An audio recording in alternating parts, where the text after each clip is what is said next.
چاہیں گے پھر میں اتنا سناؤں گا بھی انشاءاللہ۔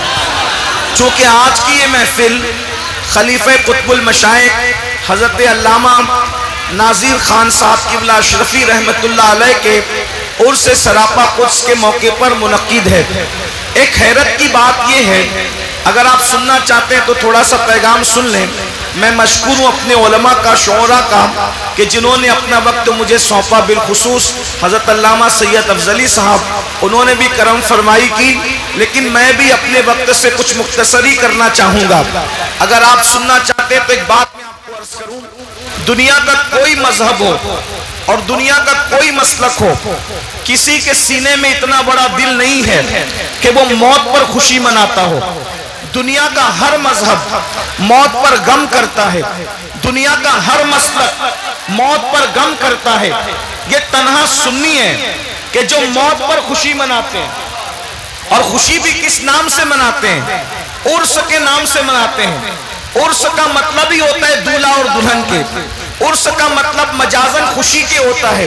اندازہ فرمائے بھائیوں، کسی کا باپ مر جائے تو وہ مرن دن مناتا ہے، کسی کا مولوی مر جائے تو وہ موت کا دن مناتا ہے، لیکن تنہا سنی ہے پوری کائنات کے اندر جو موت کے دن بھی عرس مناتا ہے، جشن مناتا ہے۔ آخر وجہ کیا ہے؟ اس کی وجہ سنیوں کا یقین ہے، یقین وجہ یہ ہے کہ کس کا مرنے کے بعد کہاں جاتا ہے یہ ان کو پتا ہے، لیکن سنیوں کو پتا ہے کہ جب ہمارے مقبول بندے دنیا سے جاتے ہیں تو ان کی خدا سے ملاقات ہوتی ہے اور وہ اللہ سے وصال کرتے ہیں۔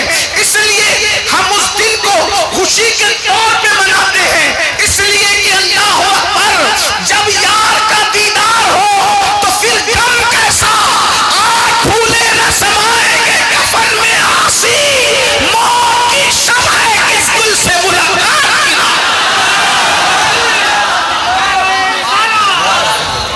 اور پھر